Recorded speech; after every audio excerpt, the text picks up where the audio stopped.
jẹ́ ká bẹ̀rẹ̀ lórí Sheikh Gumi táwọn olówó yìí. A rí wípé Sheikh Gumi ó jẹ́ àáfàá tó jẹ́ wípé ó fara pẹ́ àwọn báńdíìtì, ó bá wọn jẹ, ó bá wọn mu, so òun gangan ọ̀gá wọn, òun gangan ni ọ̀gá báńdíìtì, òun lágbódìgbà, onímọ̀ ọ̀nà tí fi gbowó lọ́wọ́ ìjọba fún wọn, iye tí ń gbà àmọ́ ẹ̀dẹ̀ rí pé wọ́n bá ti gbowó pé irinṣẹ́ wọn fi ń rà wọ́n mọ́ wọn lọ táwọn ra gbogbo ẹ̀, wọ́n wá ní irinṣẹ́ ju orílẹ̀-èdè gan lọ. Àwọn irinṣẹ́ kan wà tí mo gbé jáde bí fídíò mi tó kọjá sẹ́yìn sọ pé ká subscribe ká tẹ notification button ká fi máa rí àwọn fọ́nrán tó wà lẹ́yìn. Àwọn ìbọn kan wà tó jẹ́ wípé orí machine gun ni wọ́n ń gbélé, àwọn ìbọn kan wà tẹ́ pé orí àwọn jeep car, àwọn war jeep yẹn tí ó tọ́tò kí wọ́n yẹn ń gbé car. Àwọn ìbọn yìí wọ́n lè gbé sílẹ̀ lẹ̀ láti fi já aeroplane tó wà jìnnàjìnnà, ẹni wọ́n ń rí lọ́wọ́ àwọn bandits. Ó ní wọ́n rí lọ́wọ́ tó jẹ́ pé wọ́n ní àwọn China ló ń ṣèbọn yẹn pé wọ́n ẹ̀dẹ̀ kí ń ta ìbọn yẹn kúrò àwọn yẹn tà fún orílẹ̀-èdè míì, báwọn nìkan ni wọ́n ń lò. Àwọn China ni wọ́n ń lo ìbọn yẹn pé wọ́n ẹ̀dẹ̀ kí ń ta fún yàn kúrò àwọn yẹn tà fún ọmọ ológun. Orílẹ̀-èdè wọn ni wọ́n ṣe fún, wọ́n dákọ̀ kọ́mpìnì tó ṣe, wọ́n dárúkọ ìbọn yẹn gbẹ́gbà yẹn sí lágbára tó, wọ́n wá rí lọ́wọ́ àwọn bandits tí wọ́n ń lò. Ẹ rí wípé owó tí wọ́n ń gbà lọ́wọ́ ìjọba, owó tí wọ́n ń gbà lọ́wọ́ àwọn aráàlú, ó ní a fi ń ra àwọn ogun ìjà yìí tí a fi ń dojúkọ wá. Ìlà àwọn yẹn fi wá dìde náà ń pariwo wípé ẹ sì wá máa jọ́ ìṣèjọba pẹ̀lú àwọn tí ń pa wá yìí. Ẹ pè wọn bandits, ẹ pè wọn Boko Haram, ẹ pè wọn terrorists, wọ́n sì ń pa wá, wọ́n ń run wá, wọ́n ń gbé wa. Gbogbo àwọn kéèké wọn kó tó gba obìnrin wọn kó tẹ́tẹ́ ń bá wọn sọ tẹ́ ń sọ àwọn ọmọdé tẹ́ ń sọ àwọn obìnrin aṣẹ́wó. Ẹ̀yin sì láǹfààní láti máa jókòó tì wọ́n pé láti máa bá wọn ṣe mítìn papọ̀, wọ́n wẹ̀ sí lé mú wọn kalẹ̀. Bàbá Gumi yọ lọ núgbó láti lọ bá wọn láti jẹ́ pé àdéhùn kan bẹ láàrin pẹ̀lú ìjọba àti bandits ń bá wọn ya fọ́tò ń jẹ láàrin wọn. Tọ́lá jẹ́ wípé ìran Yorùbá kan ò lè dán wò, ìran Ìgbò kan ò lè dán wò, ìran Middle Belt kan ò lè dán wò. Kan wá láwọn olè ń fọ́ báńkì o, àwọn ọlọ́pàá fẹ́ mú wọn, sọ́jà fẹ́ mú wọn, káàfà kan wá dìde ilẹ̀ Yorùbá àbí ilẹ̀ Ìgbò pé àbí pásọ̀ kan dìde ilẹ̀ Ìgbò tàbí ilẹ̀ Yorùbá náà yìí pé wọn gbọdọ̀ mú wọn o, àwọn bọ̀dá àwọn ni, àwọn àǹtí àwọn ni lẹ́ń jalè. Ẹ wá rí yẹn sí báyìí, ẹ wá rí pé àfáà Gumi yìí ó ti ju ààrẹ Bọ́lá Ahmed Tinubu lọ, ó ti kó ààrẹ Bọ́lá Ahmed Tinubu, ó ti kó láyà jẹ pátápátá. Bàbá yìí gangan ni ààrẹ orílẹ̀-èdè yìí, Gumi ó gangan làárẹ̀. Gbogbo ọ̀rọ̀ t'Amẹ́ríkà ń sọ òní dá Amẹ́ríkà lóhùn, bí wọ́n bá ń ṣègbésẹ̀ kan Minister of Defence ń sọ̀rọ̀ ń dá lóhùn, gómìnà ń sọ̀rọ̀ gbogbo wọn ń dá lóhùn. Donald Trump ń sọ̀rọ̀ òní ń kọ̀mọ́ndì ààrẹ wípé kó sọ fún Donald Trump kó má wá, ń tààrí ọ sọ lẹ́nu, bàbá yìí ní ń sọ fún.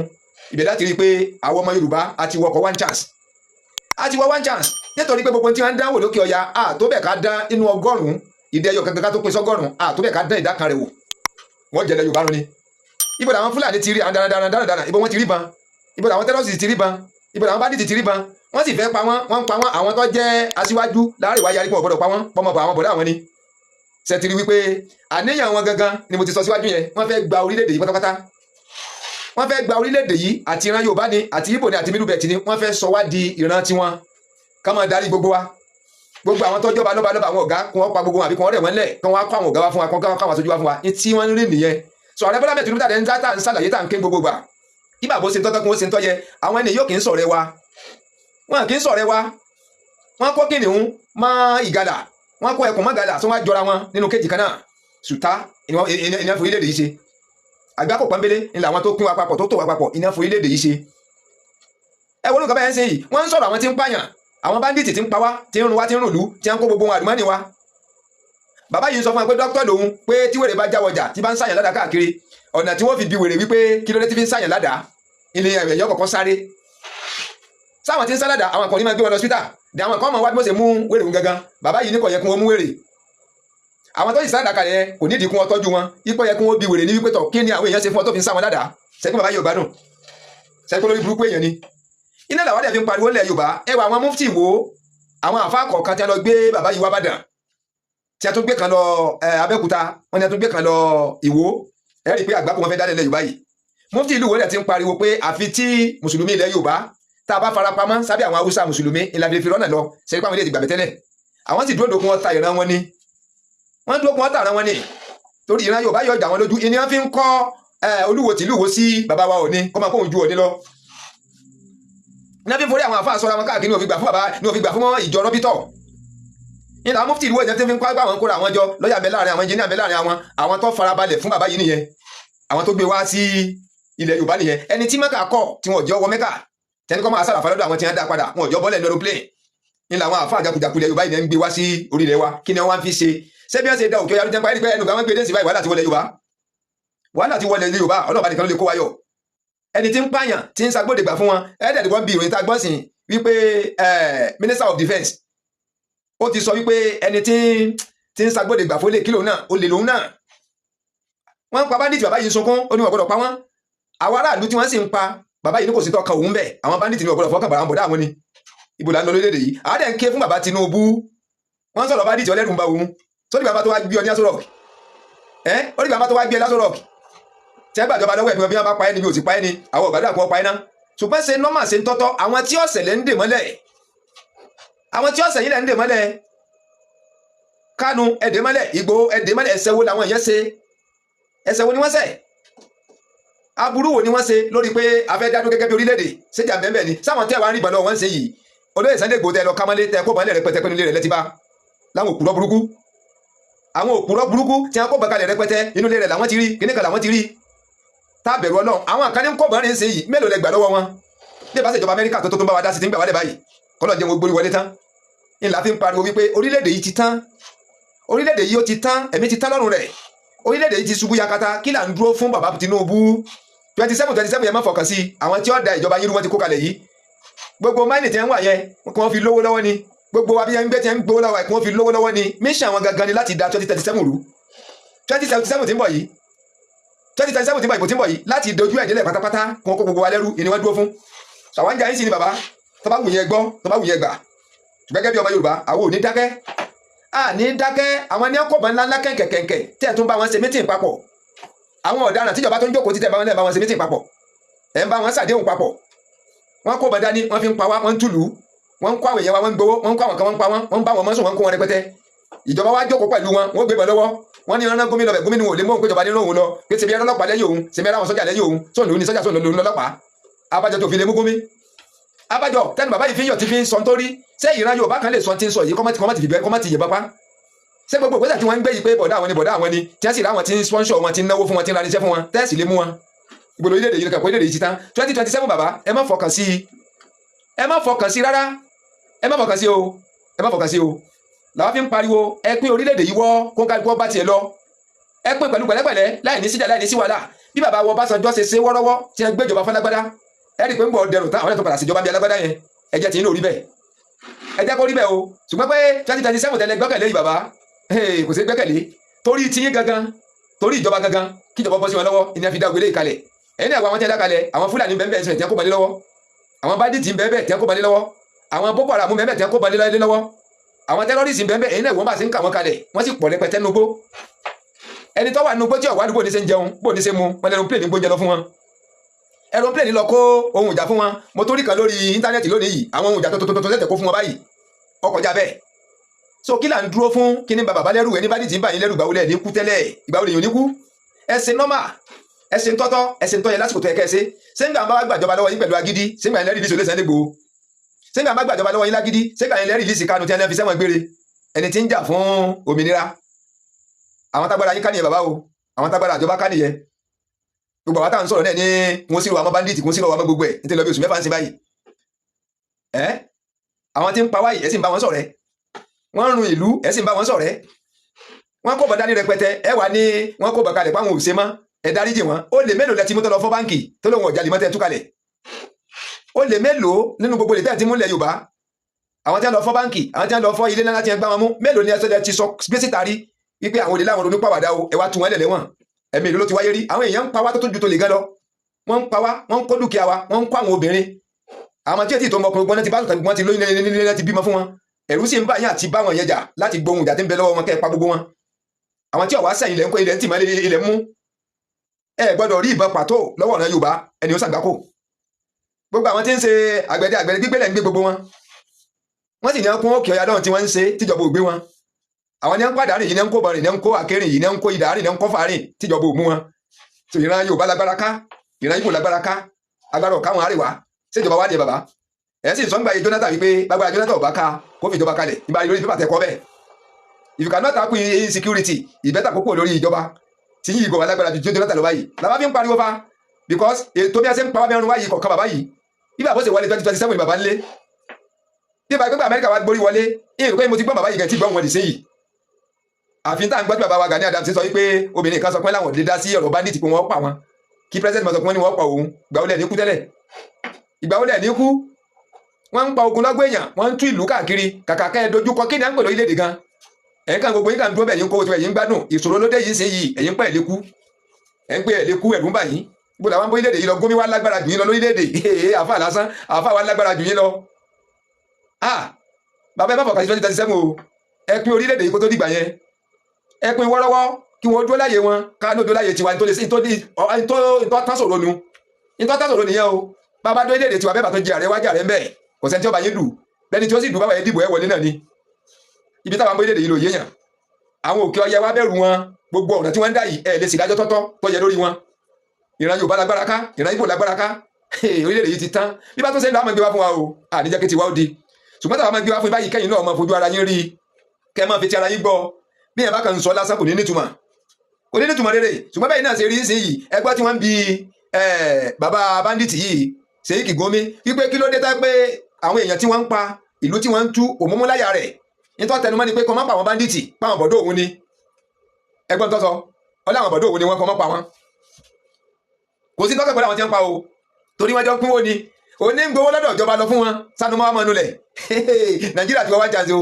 pàápàá jùlọ àwọn Yorùbá àti wọkọ̀ one chance àdẹ̀ ń pariwo ń jọ sí Yorùbá nation wọ́n pè wọ́n gbádùn ni bàbá ń kóòtù bàbá ń kíní onírun funfun inú ti délẹ̀ yìí ṣe yìí ojú kálukú ti já kápá àtijọ́ fọwọ́sowọ́pọ̀ ńgbà yẹn gbogbo wa ti fọwọ́sowọ́pọ̀ àti yakú àti dádúró lẹ́dẹ̀ẹ̀dẹ̀ yọba wa ń bẹ̀ kò ní bá wa lẹ́dẹ̀ẹ̀dẹ̀ yóò ní bá wa àwọn sọ́jọ́ ti yí ká orílẹ̀-èdè tiwa òun gbórí wọlé wọ́n ń sìnbọn fún ọ ni òun gbórí wọlé láì pààyè wọ́n ń pa ọ́lẹ̀ ni gbọ́n bá fi pẹ́ gbọ̀nú wọn àwọn sàdánù òní lọ́dọ̀ tiwa mọ́ ẹ rí i pé àwa gangan ni tágẹ́tì wọn báyìí ilẹ̀ Yorùbá wọn ti ya sí báyìí sìn ìbò sì ní ẹ má jẹ́ ń tàn yín torí ìbò 2027 yìí ni a fi kó wọn wá torí ìbò wọn kó wọn wá ẹ má jẹ́ nìkan kan tàn yín torí ìbò ni pé bó ṣe wá rìn tó fi wọlé 2027 yóò sojú àwọn ìnìbò etí ìdí lágbára àjọbọ̀ káwọn yìí agbára àjọbọ̀ káwọn báyìí Amẹ́ríkà náà wá ń ṣe àti ìrójútu ara wa àti Amẹ́ríkà àti Nàìjíríà là ń fèsì wọn báyìí àti ìmọ̀ bí à ń rè wọn ò sì pọ̀ tó wà lórílẹ̀-èdè abẹ́rẹ́ nǹkan bẹ́ẹ̀ wọn ò pọ̀ tó wà lórílẹ̀-èdè sáwà pọ̀ jù wọn lọ ni bọ́mọ ogun bá kéré ẹgbà àwọn ọmọ ogun sí àwọn tí wọ́n sẹ́pọ̀ ẹgbà àwọn ọmọ ogun rẹpẹtẹ ẹgbà ọlọ́pàá rẹpẹtẹ ẹgbà àwọn sọ́jà rẹpẹtẹ ẹgbà àwọn fóyẹ fọ̀sì rẹpẹtẹ ẹgbà navy rẹpẹtẹ ẹ tún fọ́ọ̀mù omi state police ní state soldier ní ẹ fọ́ọ̀mù gbogbo wọn kákúnlẹ̀ rẹpẹtẹ ìgbà tá a bá pọ̀ tẹ kó ẹbí Amẹ́ríkà níṣẹ́ kó kóhun jà wá fún wa ìgbà bá pọ̀ rẹpẹtẹ tí ẹ ya wọ̀lú tí ẹ bá gbogbo ẹ̀ tó gbé ìbọn dání bẹ́ẹ̀ bá lẹ̀ ń ṣe léyìí náà ẹ̀ kó irinṣẹ́ fún wọn àwọn táàmì gan tẹ gbà irinṣẹ́ pàtó wọn lẹ kó fún wọn ẹ̀ ń fẹ̀mí àwọn ẹlẹ́ni ṣòfò sẹ́yìn lè lọ́mọ nínú àmì kẹ́mọ́ kó mọ̀ pàtó lé wọn lọ́wọ́ ẹ wo Gumi olórí burúkú yìí sí ọmọ rẹ̀ ń bẹ ní àmì kò fi sí rìkúrútù ọ́fíìsà ló fi sí ọ́fíìsà tí èlò ogun bàbá olórí burúkú tí ayé rẹ̀ ti bàjẹ́ yìí tí ìrántí ò ní da fúnra rẹ̀ láíláí òun ọ̀fọ́mọ rẹ̀ síbi rìkúrútù tí ó jagun báńdíìtì ń pa wọn rún wa ó ní wọn gbọ́dọ̀ pa báńdíìtì bàbá Bọ́lá Ahmed Tinubu ẹ ti rí báyìí ojú yín ti já ṣùgbọ́n kọ́ máa dìre dèrèdè máa yín lọ́wọ́ ẹ pín orílẹ̀-èdè kó kálukọ́ bá tẹ̀lé à ń pariwo tó bá délẹ̀ tán gbogbo ọ̀rọ̀ Yorùbá ní ọkàn àwọn ẹni yìí kò sí méjì tí ń wá o gbogbo wọn ń gbèyàn yìí kún ó lè lówó lọ́wọ́ gbogbo ẹ o ìjọba yín gangan wọn fẹ́ gbà ẹ wò bẹ́ẹ̀ ṣe fún Jonathan ìgbàlagbà Jonathan wọn ti kó wa gbòó sì mọ bó ṣe ṣe ọyà fílẹ̀ fún wọn wọ́rọ́wọ́ tó wọ́n tọ́ bá wọlé ni wọ́n lẹ́mi Jonathan ọ̀bá bọ́ bá a ṣe ń gbà lẹ́jẹ́ lé wọ́n lẹ́mi rẹ̀ ọ̀bá bọ́ o wọ́n lẹ́mi Jonathan ọ̀bá bọ́ bá a ṣe ń gbà lẹ́jẹ́ lé gbóòtọ́ níbi lọ́dí àmọ́ ìní àtúndà alẹ́ yìí ń ṣe yìí kìí ṣe nǹkan méjì yóò fẹ́ kíran mi ò jẹ ààrẹ ẹ máa wò wọ́n Yorùbá ìkà máa ń wò wá ni tí a bá sọ̀rọ̀ ń parí ni wọ́n gọ̀ ọ̀gbọ́n mọ̀mú ni wọ́n ṣé báwọn kọ́ ìbọn lé àwọn Fúlàní lọ́kùnrin gbẹ̀dọ̀ ọmọ pàwáyì mélòó làwárí kó lé àwọn èèyàn tiwa lọ́wọ́ èèyàn tiwa mélòó lọ́dà bíi tiwọn ti ń pààyàn káàkiri ojú wọ́n padà já kọ́lọ́mọdé ojú wọ́n já làwọn fi ń pariwo Yorùbá nation lọ́nà àbáyọ nínú àgò kan náà àbí inú sùúrù kan náà wọ́n gbé kìnìún síbẹ̀ wọ́n gbẹ́kùn síbẹ̀ wọ́n gbé gàlà bẹ́ẹ̀ ẹ wá ti kọ́kọ́rọ́ pamọ́ mẹ́tẹ̀ẹ̀ta wàhálà gidi lẹ dákalẹ̀ torí ìgalà gbogbo wọn máa jẹ ẹkùn wọn máa jẹ gàlà kìnìún wọn máa jẹ gàlà bébí bá pa kìnìún tí ọ̀bá rí gàlà ń tòsí yọ pẹ̀kùn jẹ ẹwà níyẹn sí báyìí bẹ́kùn náà bá sì pé mẹ́ta mẹ́rin tẹ́tí ìyàgò tàbí kíkí gbó tọ́wọ́n bá ba kìnìún gan àwọn náà ó bò wọ́n pa wàhálà lẹ dálẹ̀ ní làwọn fi ń pariwo orílẹ̀-èdè yìí ti tán ó ti tẹ́ kò sí kankan bẹ̀ mọ́ kọ́mọ̀ wàá ṣubú débi wípé yóò bàjẹ́ tán pátápátá bàbá wa rẹ̀ Bọ́lá Ahmed Tinubu ìran mi ò jù bẹ́ẹ̀ lọ o ṣùgbọ́n pé 2027 tẹ́ ń gbẹ́kẹ̀lé yìí kò sọ́nà bẹ́ẹ̀ bàbá ẹ pín orílẹ̀-èdè yìí ìtọ́ yẹ yín nìyẹn o gbogbo àwọn tẹ́ dèmọ́lẹ̀ tú wọn kalẹ̀ o ẹ tú bàbá Wọlé Sunday Igboho kalẹ̀ o ẹ tú Kánú kalẹ̀ o tẹ́ gbogbo àwọn tẹ́ dèmọ́lẹ̀ tú wọn àwọn tí ń pa wáyìí ju àwọn tẹ́ dèmọ́lẹ̀ yìí lọ àwọn tí ń pa wáyìí gangan ni ẹ jẹ́ ká dojúkọ ká pa gbogbo wọn ká dùn wọn pò ńlẹ̀ ẹ gba gbogbo nǹkan já wọn ẹ fi kún tọmọlógún tiwa ìtọ́ wà lẹ́nìyẹn o ǹbẹ́ bá yanjú yẹn tán kára pé orílẹ̀-èdè yìí wọ́rọ́wọ́ kí Yorùbá dúró láyé ọ̀tọ̀ ká bọ́ sínú gbádùn kì í pọ̀ kó dùn sí wọn báyìí lọ bí oge ẹ má gbàgbé láti subscribe ẹ má gbàgbé láti subscribe ẹ tẹ notification button fídíò tẹ́ ń wo ìgẹ̀gẹ̀ wò sálẹ̀ pátápátá lọ́wọ́ tún ẹ lè tẹ́ kọ subscribe sí ẹ la fi ká tẹ lórí yọ padà yóò di subscribe yóò gbé ní sẹ́yìn yóò gbàgbó sẹ́gbẹ̀ ẹ fọwọ́ tí aago yẹn aago yẹn padà yóò di mẹ́ta yóò tó wà látòkè wá sálẹ̀ tó kí ẹ gẹ́gẹ́ ní kẹtẹ̀ tí a kọ́ yìí lọ́bẹ̀ ẹ̀sẹ̀ gbẹ̀rẹ̀ wọ́n kún ní ẹ̀dúró tàbí funfun ẹ subscribe nìyẹn ẹ tẹ notification button nìyẹn ìtàn ìlólogó nìyẹn ní kẹta àwọn fúnra bá ti ń jáde ẹ ní wákẹ́ tó máa rí ọ̀dọ̀ ẹni ọkọ̀ máa dé sí.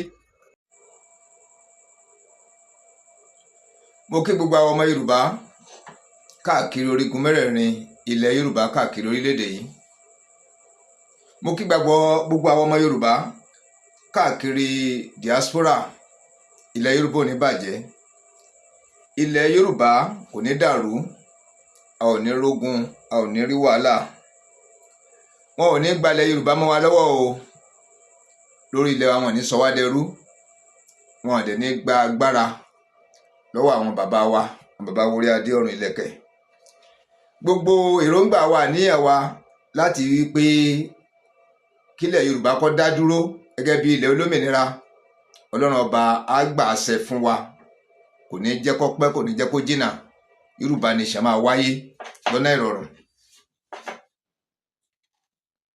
ọ̀rọ̀ tó wà nílẹ̀ tá a fẹ́ yànnàná lónìí ó ní ọ̀rọ̀ ìjọba àpapọ̀ pẹ̀lú ààrẹ Bọ́lá Ahmed Tinubu pẹ̀lú àwọn àríwá.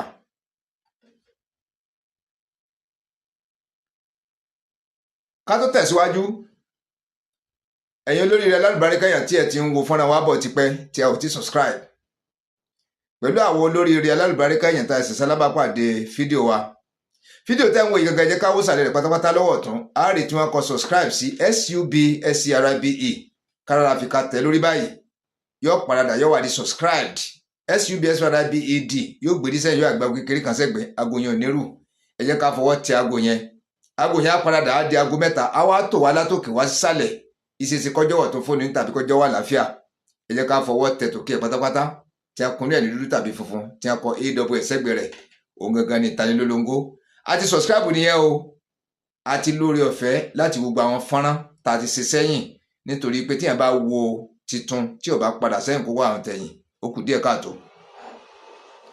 a yìí ti gba ìtanilólógó ní kí táwọn fúnra bá ti ń jáde tí láìfù ń jáde sísọ ti ń jáde táwọn èèyàn ń comment tí wọ́n reply to comment ẹ̀yin ló máa jẹ́ ní àkọ́kọ́ láti máa rí notification rẹ̀ ìtanilólógó rẹ̀ ẹ ṣe gan ya ẹ jẹ́ ká subscribe. ọ̀rọ̀ tó wà nílẹ̀ ní àárọ̀ yìí ó gba àkíyèsí fún bàbá wa ààrẹ Bọ́lá Ahmed Tinubu ó dẹ̀ gba àkíyèsí fún àwa ìran Yorùbá Ọlọ́run kó má sọ wá di èrò ẹ̀yìn àmì àṣẹ Ọlọ́run má jẹ́ kí wọ́n borí wa lórí ilẹ̀ wa àmì àṣẹ Ọlọ́run má jẹ́ kí wọ́n sọ wá dẹrú àmì àṣẹ. ẹ rí wípé ogun bandit àwọn terrorist àwọn Boko Haram tí wọ́n ń gbé wọn dìde lóríṣiríṣi látòkè ọya yìí àníyàn wọn ṣẹ̀ṣẹ̀ wá yé èmi ni èròǹgbà wọn ṣẹ̀ṣẹ̀ yé mi dáadáa ni mo wá ní pé mi gbọ́dọ̀ fi sínú mo gbọ́dọ̀ gbé jáde láti fi jẹ́ wípé káwọn ọmọ Yorùbá ká mọ tó ń lọ ká mọ ibi tá a dojúkọ ká dẹ̀ mọ ibi tógun ti ń jà wá. ààrẹ Bọ́lá Ahmed Tinubu ẹ rí wípé bí wọ́n ṣe fẹ́ wọlé ní ìbò ẹlẹ́ẹ̀kejì ń ló pọ̀ jù lẹ́mìí bàbá bí bàbá ṣe fẹ́ wọlé nígbà ẹ̀kejì ń ló pọ̀ jù nínú gbogbo ìgbésẹ̀ bàbá ẹ rí wípé ogun bandit Boko Haram yìí kéde pé bàbá ò yà sí o bẹ́ẹ̀ wọn ò yà sí dáadáa wọn ò yà sí tó tí bàbá dẹ̀ ti sọ̀rọ̀ sẹ́yìn nígbà Jonathan wípé tí agbára Jonathan ò bá ká ààrẹ Jonathan nígbà yẹn pé láti mójútó ètò ààbò tó tọ́ tó péye kó fi pò sílẹ̀ ṣùgbọ́n nísìnyí láyé bàbá wa ààrẹ Bọ́lá Ahmed Tinubu la wà yìí ó wá tó ń burú jáì ju ti ìgbà ayé Jonathan lọ tí bàbá bọ̀ wá rí nǹkan kan ṣe sí i kó a tó di pé àwọn ààrẹ Amẹ́ríkà wá ń dìde láti máa ṣí wá ń dì í láti gbèjà wa. ibi tí mò ń bọ̀rọ̀ lọ gangan ó ní wípé 2027 tó ń bọ̀ yìí Ọlọ́run ni a fi ìṣọ́ rẹ̀ ṣọ́ orílẹ̀-èdè yìí Ọlọ́run ló máa fi ìṣọ́ rẹ̀ ṣọ́ wa lórílẹ̀-èdè yìí Ọlọ́run ló máa fi ìṣọ́ rẹ̀ ṣọ́ àwọn ọmọ Yorùbá kọ́lọ́ má jẹ́ kí wọ́n pa wá rẹ́ kọ́lọ́ má jẹ́ kí wọ́n pa wá run nítorí wípé ẹni tó jẹ́ ààrẹ tọ́jọ́ ọmọ Yorùbá ọ̀rọ̀ Yorùbá ò fi bẹ́ẹ̀ múmú láyà bàbá yìí. ọ̀rọ̀ ìran àwọn ọmọ Yorùbá, ọ̀rọ̀ ilẹ̀ Yorùbá kò fi bẹ́ẹ̀ múmú láyà ààrẹ Bọ́lá Ahmed Tinubu gẹ́gẹ́ bíi ti Àrẹwà. màá pàkíyèsí wá sí i. ẹ rí wípé kó tó di pé bàbá gbégbá àpótí wípé wọ́n fẹ́ di ààrẹ, kó tó di pé wọ́n dà ààrẹ gangan, ẹ rí i pé wọ́n ní ọjà kan jó nìbàdàn, bóyá Bódìjà bí nǹkan kan wọ́n ló jó ó dẹrú tútú.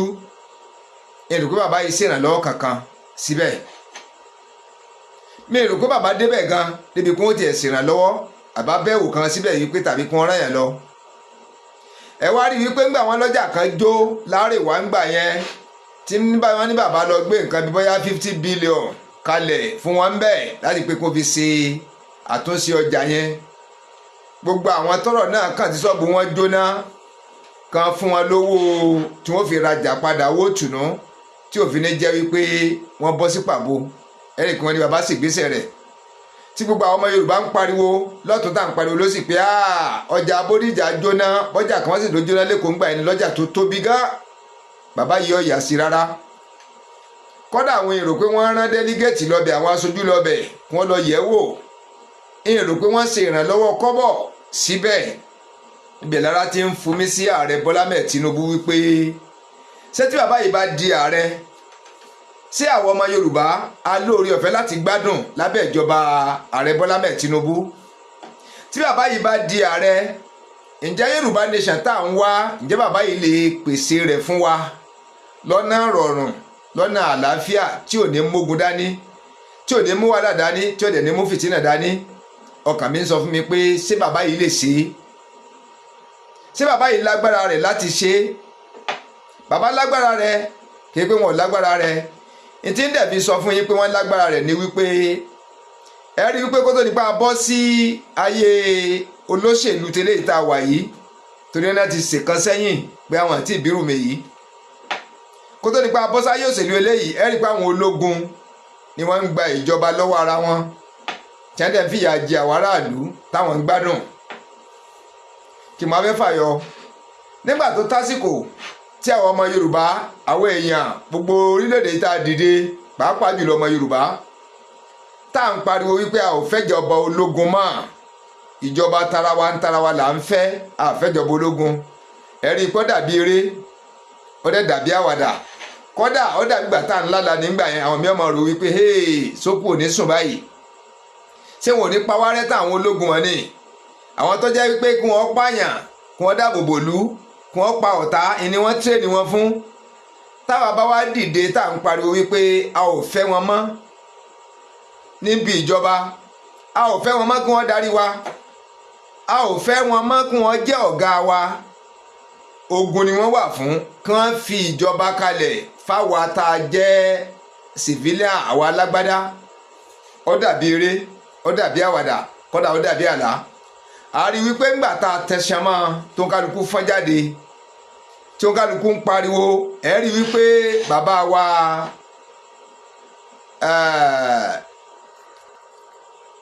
wa Ọbásanjọ́, Olúṣẹ́gun Ọbásanjọ́, ẹ rí wípé àsìkò wọn ni, àwọn ni wọ́n sì mọ ọgbọ́n tí wọ́n dá, àwọn ni wọ́n mọ ìrìn tí wọ́n rìn, àwọn ni wọ́n mọ làákàyè tí wọ́n lò láti wípé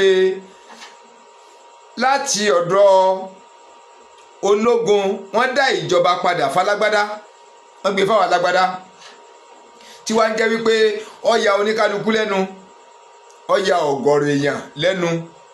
bọ́fẹ́ báwọn tó jẹ́ bàbá wa, àwọn méjì nírìírí rẹ̀ rí, ṣùgbọ́n àwọn tó ọ̀yà lẹ́nu ọ̀rọ̀ yìí ọ̀pọ̀, ó ya ọ̀pọ̀lọpọ̀ lẹ́nu wípé a lérò pé wọ́n mọ̀ pa wá ni, gẹ́gẹ́ báwọn Boko Haram ṣe ń pa wá, wípé nígbà bá pa wọ́n dáàyè kan, wọ́n padà dákẹ́ pé kí wọ́n fà wọ́n lẹ̀ lórí ìjọba. ẹ wò gbáyé Abacha, ẹ wò iye ẹ̀mí tó lọ. ẹ wò gbáyé Babangida, ẹ wò iye ẹ̀mí tó lọ. bẹ́ẹ̀ lọ. ṣùgbọ́n gbà tó dáyé bàbá wa Olúṣẹ́gun Ọbásanjọ́, ẹ rí i pé bàbá lọ́mọ ọgbọ́n tí wọ́n fi ṣe, bàbá lọ́mọ̀nà tí wọ́n fi gbé gbà, tẹ́ fi gbé falágbádá. ẹ rí i pọ́ yẹ bàbá, kọ́dà ọyẹ wọn gan.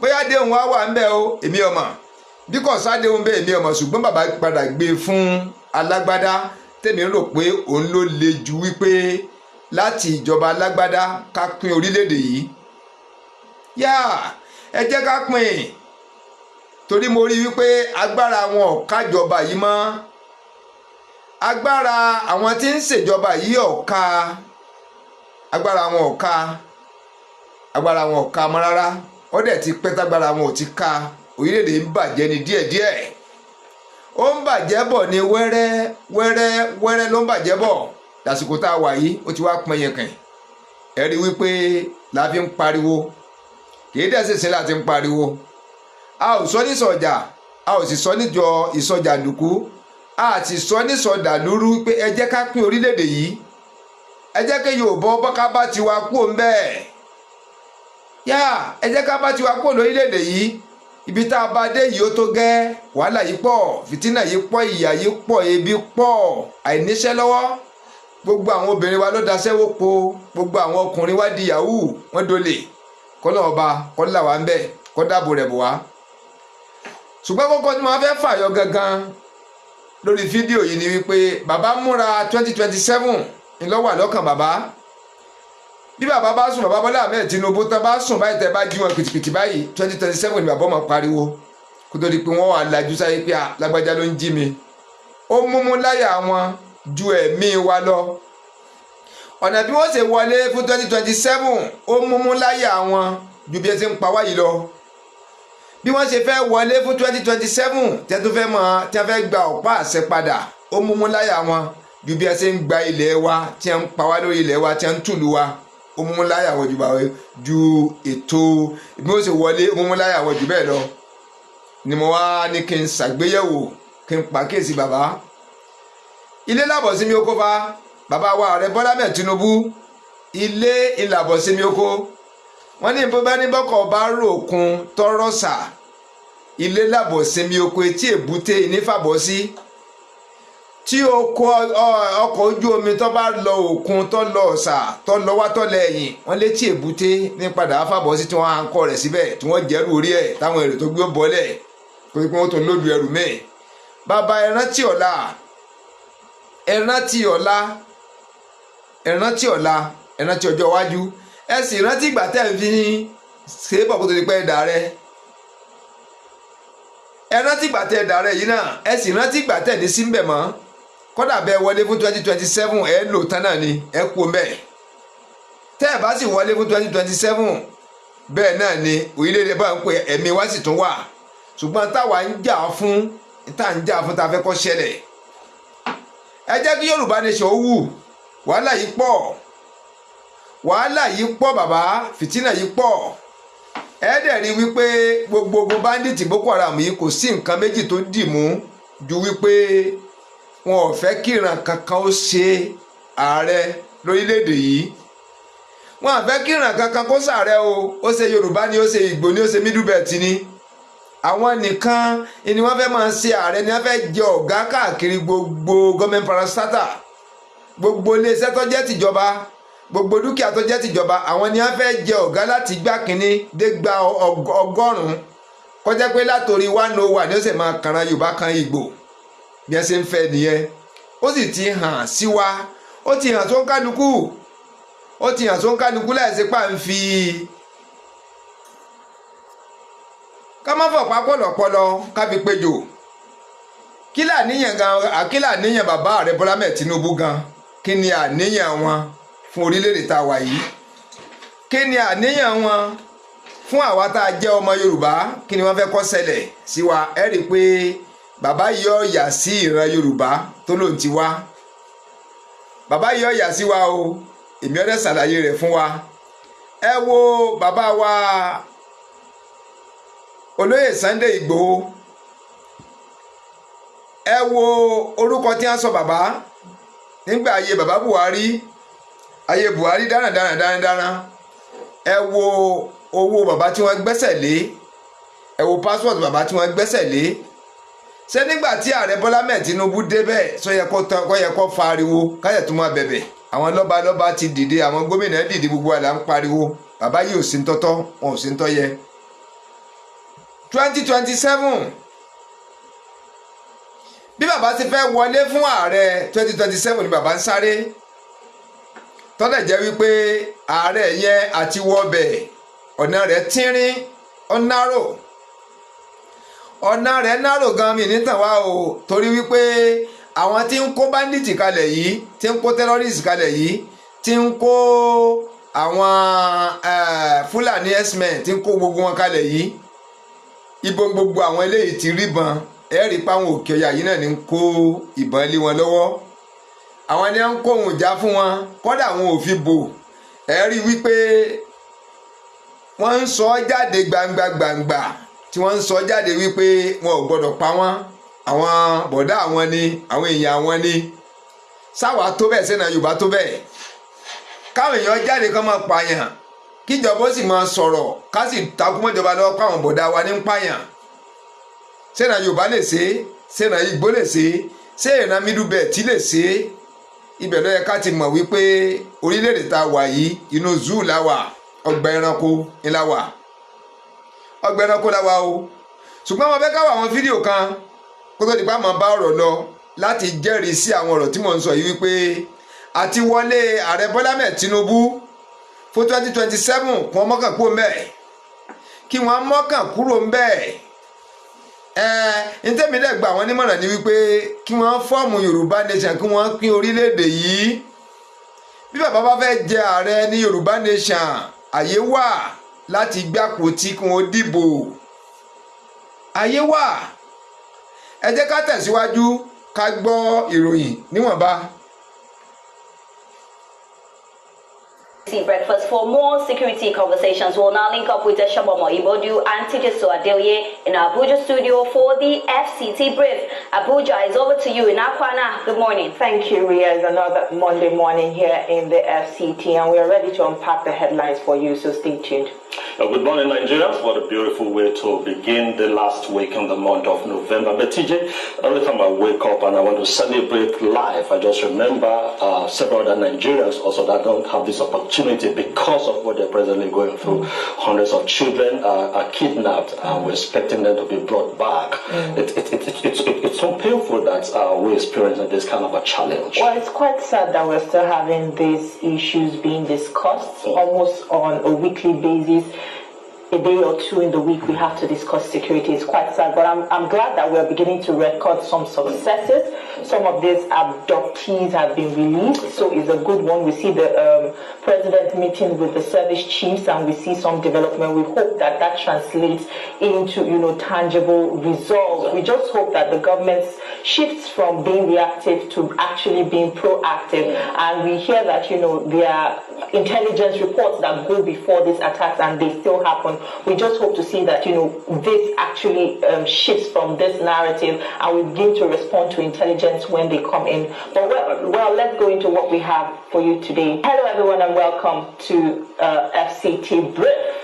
Today we'll be looking at a matter that continues to test the nation's resolve and institutions, the rising wave of insecurity across several regions. From renewed attacks by terror cells to persistent operation of bandit groups targeting vulnerable communities, the situation has once again placed Nigeria's internal security framework under intense scrutiny. In response, President Bola Ahmed Tinubu has reiterated his administration's commitment to dismantling these networks and restoring lasting peace. His latest assurances have sparked fresh conversations on timelines, strategies, and operational capacity of security agencies. We will be breaking down what these renewed promises mean, how they align with ongoing security reforms, and whether Nigerians should expect a significant shift in the nation's counter-terrorism and counter-banditry efforts. As citizens demand tangible results, the call for smarter intelligence gathering, improved interagency coordination, and community-driven security partnerships is louder than ever. Joining us to shed light on these critical issues is a seasoned professional, Captain Dr. Lukman Gidado, retired, a respected security expert with years of operational and strategic experience. He will help us understand the realities on the ground, the feasibility of the president's promises, and what practical steps are needed to reclaim Nigeria's security landscape. Thank you for coming on the show today. Good morning. You're welcome. Thank you. Why is it Just recently, we had the kidnap of hundreds of Nigerian children in Kebbi, in Niger State. And when this happened, usually those children are ferried from a long distance. Why is it difficult with all the intelligence we have and the surveillance tracking capacity we say we have? Why is it difficult to track the movement of victims like this? Why is it so difficult for the nation to track and nip it in the bud before it gets to this point? Okay, thank you very much. No doubt the country is facing complex security issues, and in line with Section 14 of the Nigerian Constitution, security is the reason why the government is actually existing, to provide security and welfare for all Nigerians. So now to your question, now why is it difficult to track the movement of these abductors and the bandits as well as the terrorist groups? It is high time we, as a country, move from being reactionary to more proactive, in the sense that there are instances whereby the government have set up measures such as the Safe School Initiative to protect our schools. And the leading agency in terms of this mandate is the NSCDC. It's that time we go from paying lip services to actually being proactive. The implementation of the Safe School Initiative. If you look at it critically, the NSCDC, have they been properly strengthened and enhanced to carry out this mandate? If you carry out your survey, you go to our schools, even prior to the recent abductions that we've been witnessing in the last few weeks, is there a monitoring framework that has been put in place to actually make sure that the NSCDC are strategically placed in line with the mandate that they have been given to secure our schools? Look at the attack that happened in Kebbi when the school children were abducted. The first service chief or security chief that rushed to the scene is the Chief of Army Staff. Is it the mandate of the Army? The answer is no. So the Chief of Army Staff, on solidarity visit, for solidarity purpose, rushed to the scene. What I expect is the Commander General of the NSCDC, whose agency is the leading organization in terms of Safe School Initiative. A lot of people have even, there's this ambiguity as regards the role of the Nigerian Army. The Nigerian Army should not always be the first point of contact when it comes to issues of internal security. The NSCDC, the police are the first line of contact. But what we are witnessing today is a situation whereby every now and then you see citizens, you see Nigerian people shouting, the Nigerian Army is not doing this, the Nigerian Army is not doing that. However, it is not out of place for the Nigerian Army to always support the civil authority in line with their constitutional mandate. But the primary security agencies whose mandate is to secure schools across the Federation, should be strengthened, should be properly empowered to carry out this mandate. And we need to go technology. Technology enhance the quality of operations, while the manpower availability enhance the sustainability. When we go technology, we will be able to bring about the paradigm shift in that we just want to go after these criminals and bandits in a manner way. From your defensive location, if we've enhanced our capability in terms of technology, you'll be able to spot the movement of these bandits and other criminal elements. And without you necessarily going after them or seeing them eyeball to eyeball, you can launch whatever drone attacks to make sure that they don't even come close to the school. And intelligence gathering, there are reports that there were intelligence available prior to this abduction. I think it's high time, if the DSS is providing intelligence, the appropriate security agencies that needs to react needs to be more proactive. No intelligence is a waste. So we will not wait until attack happens before we start mobilizing, before we start being reactionary. There are measures that we can put in place to actually prevent these attacks. All right, Captain. Let's talk a little about narratives. The opposition criticized President Tinubu for skipping the G20 summit, calling it tokenism. And yet, these same voices would have attacked him if he left the country and, traveled for this summit in the situation where insecurity is worsening. Now, after his firm statements and meeting with the service chiefs, we're suddenly seeing these breakthroughs. 50 abducted students reportedly escaped from these bandits, and also those taken from the Eruku Church incident have also been released. These are quite positive developments. I'm sure this, a lot of people heaved a sigh of relief when this happened, but also this prompted a political question. Is this genuine progress, or we are witnessing a situation of a voice of Jacob and the hand of Esau moment where outcomes line up a little too neatly, raising possibilities that some actors may be shaping this narrative for political convenience? Okay, thank you very much.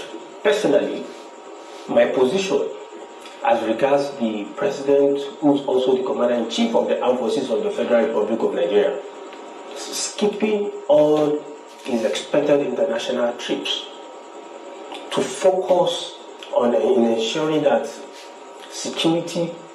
insecurity issues are curbed in the country, it should be well applauded by all Nigerians who mean well for the country.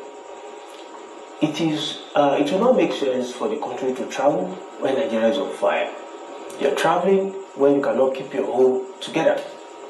So we saw some results over the weekend, whereby in Kwara State, the worshippers that were abducted by kidnappers, all of them came back unhurt.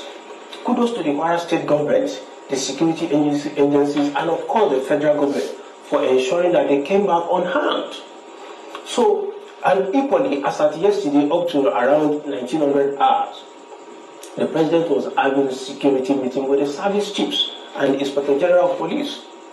And also, we read on media outlets that about 50 of the schoolgirls abducted in Niger State came back unhurt. They were reunited with their families. The president equally gave a marching order as regards the withdrawal of the police officers from VIPs. The police are trained to protect lives and properties, not to be attached to VIP. You see TikTok celebrity police hovering around them. That is quite an absurd. I'd like you to hold that thought for a moment, because we need to take a quick break. Don't go anywhere. We'll still have more for you on the program. Stay with us. We'll be right back. Thank you for staying with us. City Break. Now we'll continue our conversation on rising insecurity. Now you're answering a question I asked before we went on the break. Now I'd like you to quickly attach this to it. Is it? Do you agree with those who say that this government is politically sabotaged? Is this a political sabotage? So just answer it with the other question. In as much as I would not like to delve into politics or political issues, I would like to state it clearly that the president is operating in his capacity as the commander-in-chief of the armed forces of the Federal Republic of Nigeria to ensure that the security of life and property in Nigeria are well enhanced and Nigerians are able to carry out their normal activities, legal activities without issues. So I would like to maintain my lane in that aspect. So we're not here to discuss issues of politics, we're here to discuss issues of security. Okay. And security, without security, no society can carry out any developmental agenda. Governance cannot take place, our schools cannot function properly. So for me, I would like to state categorically that the president has done well by postponing all his international trips towards coordinating security efforts to end banditry, kidnapping, insurgency, and terrorism in Nigeria. Okay, let's look at this other aspect. The president made a resolve that he's going to stop banditry, he's going to stop terrorism. I know before this presidency, we had the issue of the banking surveillance, we had the telecom tracking and all that we're told are efficient measures that will help us track this criminality.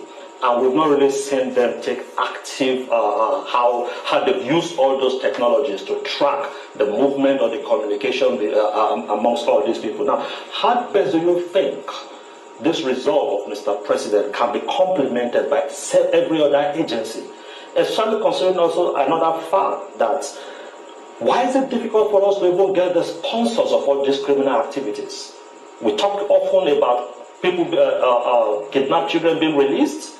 But how about the abductors? How about the financiers? Why is it difficult for the state to come after them? So for me, if you look at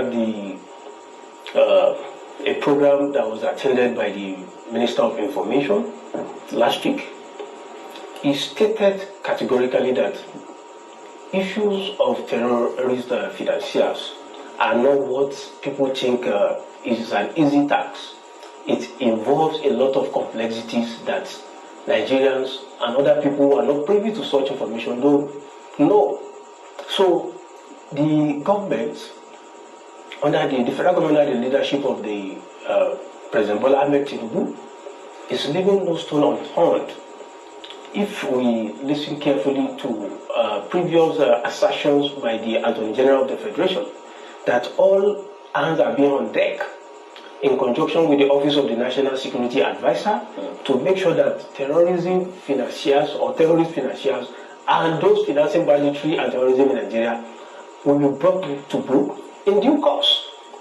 So how we advise that we give the government the room to be able to do what they are doing that you and I don't know, because security issues are matters that you don't divulge everything to the public.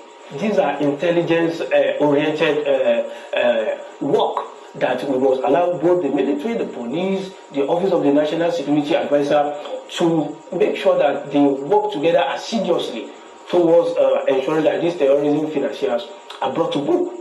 So now, for the measures that needs to be put in place towards forestalling issues of insecurity we've been witnessing in Nigeria, I'm going to recommend some policy recommendations. First and foremost, the need for all security agencies to work together cannot be overemphasized. The era of the police is superior than the military is superior than the police. We've passed that era, which is a good one for the security landscape of this country. However, the police is the leading agency when it comes to internal security issues in Nigeria. The police needs to be strengthened. Yesterday, the president gave a directive that the additional manpower should be recruited in the police. It's a good step in the right direction, yes. However, when we look at their welfare, the equipment, and other combat enablers for them to work, to carry out the primary responsibility, there are also critical issues that needs to be looked into. You've recruited me, you've recruited police officers, but this equipment that they need to work, are they readily available? So I think the government needs to enhance and strengthen the police. And I made mention of the fact that the NSCDC, who is the leading agency in terms of safe school initiative in Nigeria, also needs to be strengthened. They need to be empowered to actually carry out this mandate. In that, the military can now carry out their normal constitutional assigned responsibility. A lot of Nigerians don't even know that the military is not the first line skill of an agency when it comes to internal security. But you see the military being deployed around everywhere in the country. The NSCDC, the police needs to be strengthened, not only recruiting additional manpower. Right. Combat enablers, equipment, welfare also needs to be looked into. Also, the connection between drugs and criminality cannot be overstated. I will applaud the NDLA under the leadership of General Abu Marwa. The statistics are there. When you look at the number of arrests, arrests that have been made and prosecutions that have taken place since 2021 till date. They surpassed what the NDLEA was having about 20 years before 2021.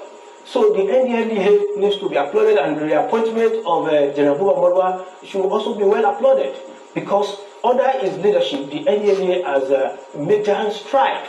So the NDLEA needs also to be well enhanced and strengthened to curb the drug network, because the connection between criminality and drugs cannot be overstated.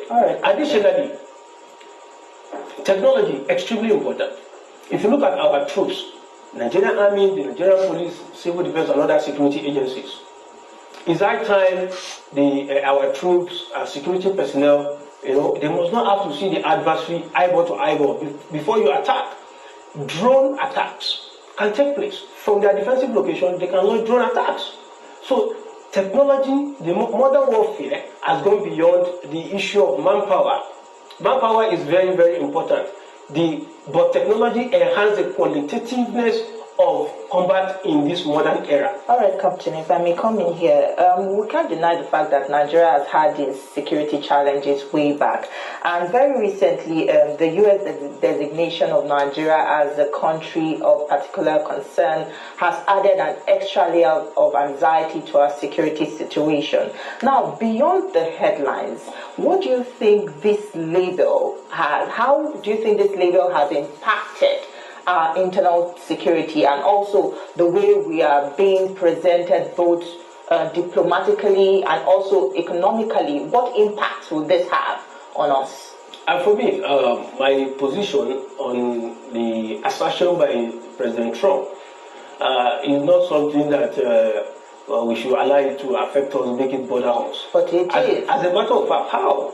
Because it was after that designation that we began to see this rising insecurity once again. As a matter of fact, Nigeria is not New York, Chicago, and other states under the United States. So President Trump should not see Nigeria as if we are a colony of the United States. We are a sovereign nation. And for me, I feel his assertion is highly disrespectful to Nigeria as a sovereign nation. Yes, we need help. Nigeria needs help, but not to be coming with divisive rhetorics. Christians attacks are being killed in Nigeria. Muslim attacks are being killed in Nigeria. And people that don't even believe in any religion, they are being killed. So the assertion that they are killing only Christians is not correct. It's not correct. If you actually want to help us sincerely, of course we need help, approach our governments. The armed forces and other security agencies in Nigeria will be the leading agency. If you want to collaborate with us towards curbing issues of insecurity in Nigeria, you come with in a very respectful and a diplomatic way that will strengthen the ties between both countries. Not to sit down. I watch on TV a musician who was making all sorts of disrespectful remarks about Nigeria. Somebody who has never stepped within the territory of Nigeria. You just sit down within the corridors of your country by virtue of what you are reading online, and you are judging Nigeria with a complexity you don't even understand. So if you have a sincere intention to collaborate and partner with Nigeria towards curbing our insecurity issues, approach the federal government. Nigeria is a sovereign country where, yes, we need help. We need a strategic partnership. However, it should not be coming in a disrespectful way, the way President Trump is putting it, as if Nigeria is a state under the United States of America. We'll still talk about those online narratives that you mentioned, hopefully if we have the time for it. But let's take a quick break. Don't go anywhere, we'll still have more. Stay with us.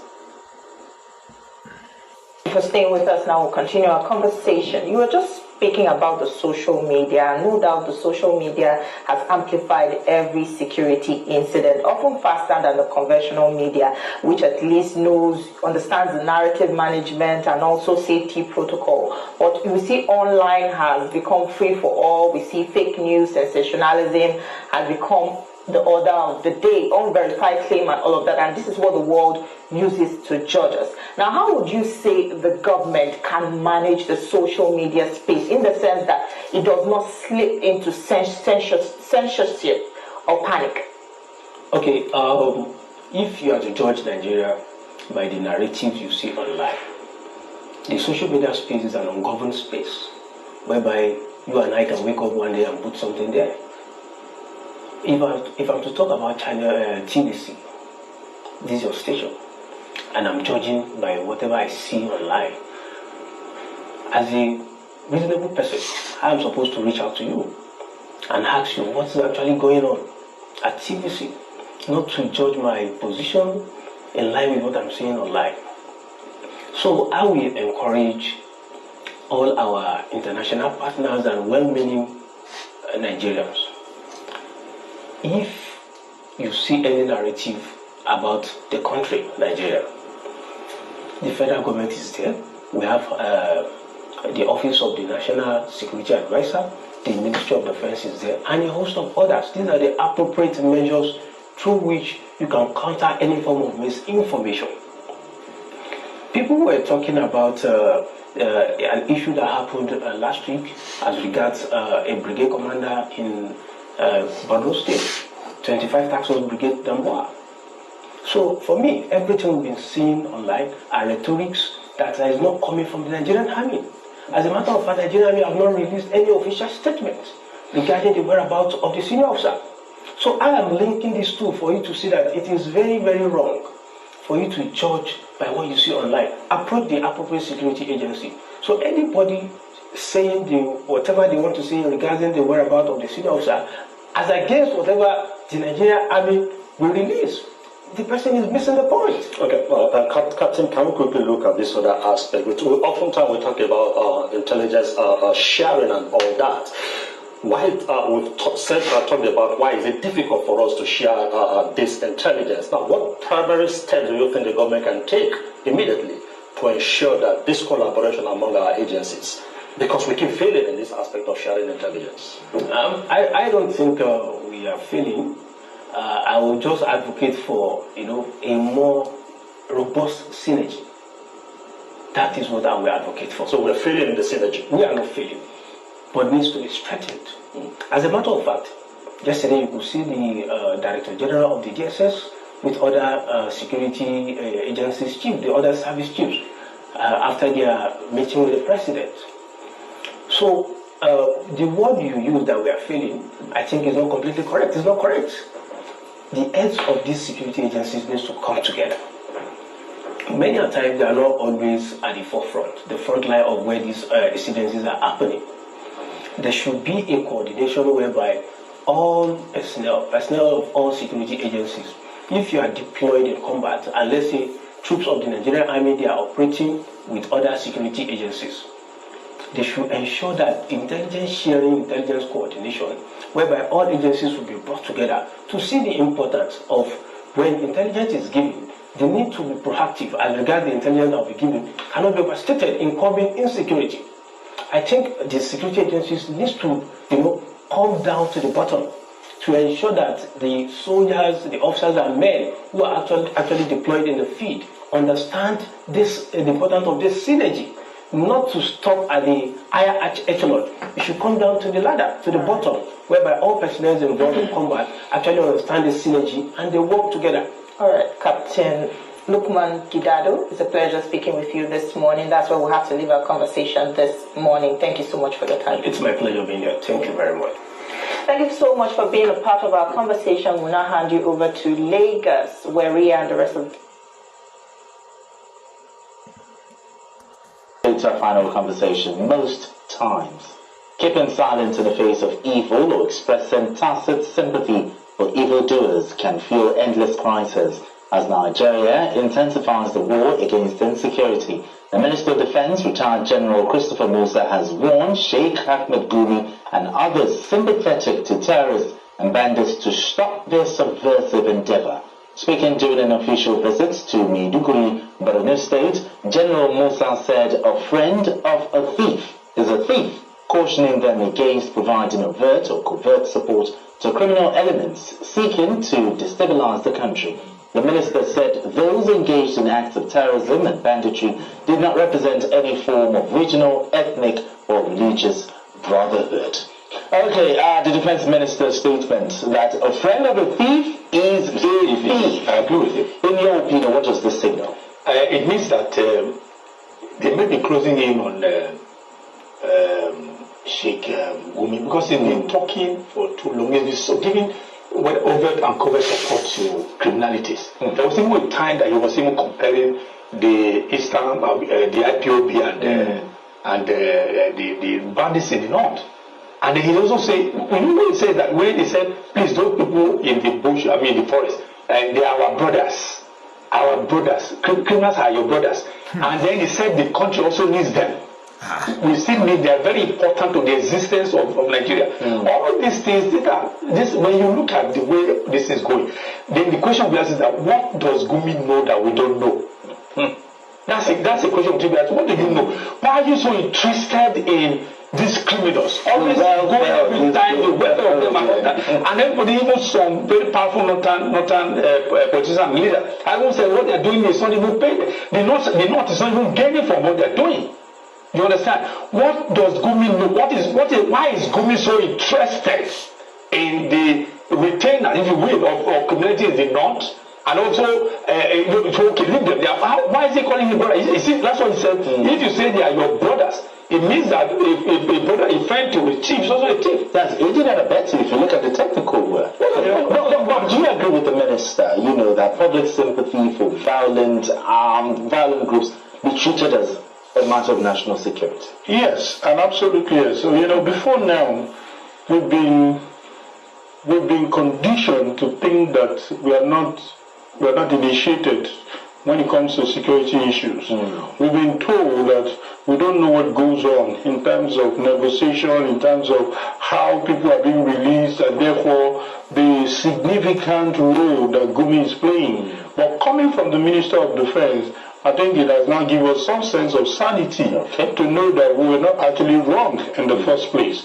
What Gumi is doing is absolutely condemnable.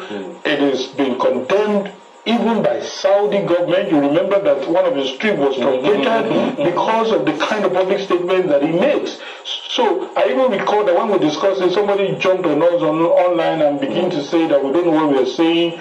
We know what we are saying, and what we're simply saying is what the Minister of Defense is saying is absolutely spot on. So, but we don't expect the Minister of Defense to just say it at an event. We expect him to match it with action. I know the Gumi is going to respond to this. Is he going to release some statement? But I think this is the high time we showed him that the power of the state is bigger than any individual, irrespective of who you are. Just say something. Is there something Sheikh Gumi knows? I almost said to because I really do not get that. We don't want to get it again. The Minister of Defense should not, these words should not be mistaken, should not even be analyzed any further. There should not be any sympathy for those people who are holding the community to ransom. Terrorists who are telling people and they are telling we are coming to kill you and they kill people. Excuse me, even for killing a life, such a person does not deserve sympathy. The state should win his big state. And Gumi is kind of as if he's invisible. Because when you look at his very toxic statement and all that, it's as if come catch me if you can. That kind of posture, that kind of persona. Come catch me if you can. I will say what I'm saying. So, but I think as you said, I know what you said, that this is just not about. We should walk the talk. If Gumi is arrested and questioned for him to give the country what he knows, is it that the country is going to burn down or something? Is Gumi bigger than the Nigerian state? Is Gumi even bigger than the Sultan of Sokoto? What details does he have that what does he have that? So I think for now, if the security agencies they know.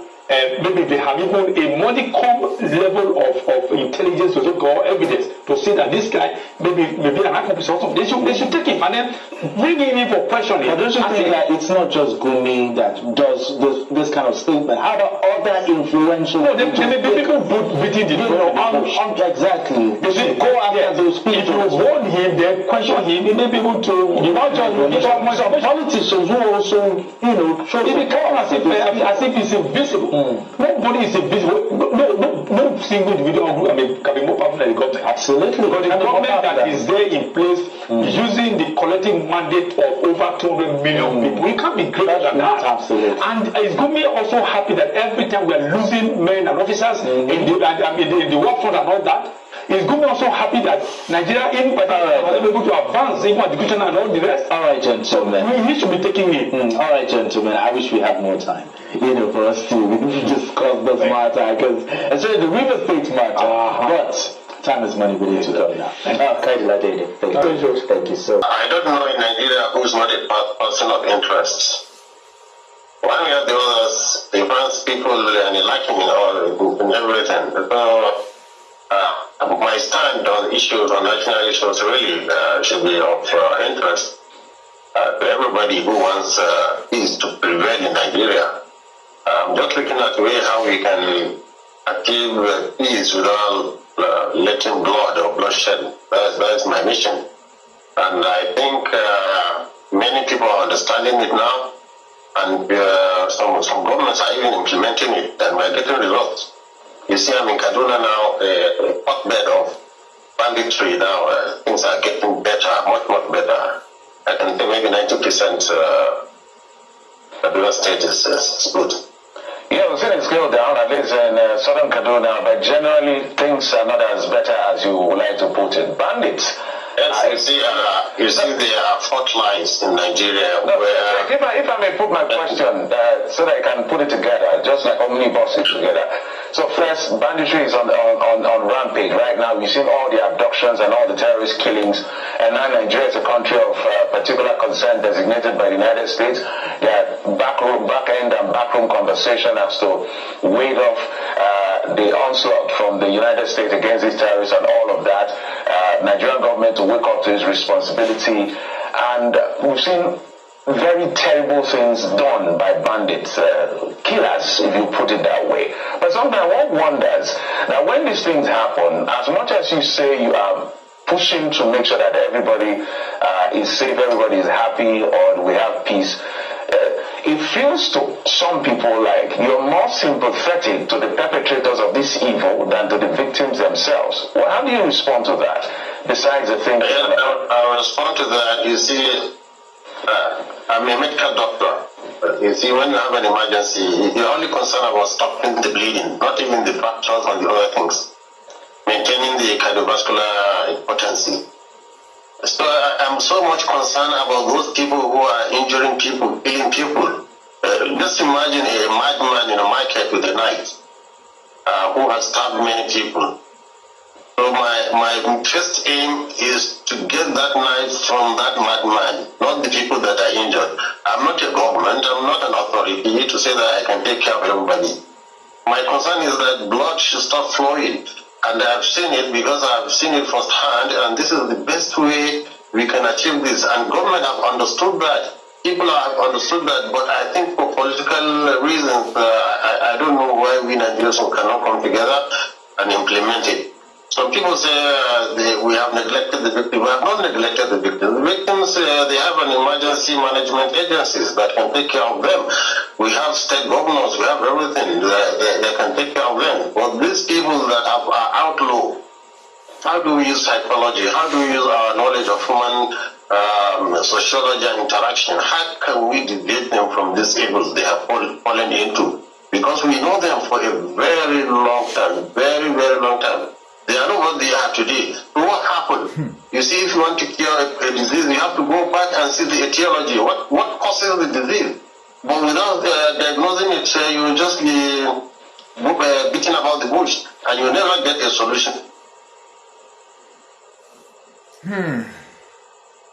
Mo kí wa ẹ̀wá tí à ń bá mi bọ̀ láti àárọ̀, mo kẹ́yìn bàbá mi, mo kẹ́yìn màmá mi. Ẹni tó jẹ́ kí n farabalẹ̀ ní wípé ká gbádùn rẹ̀ látòkè délẹ̀.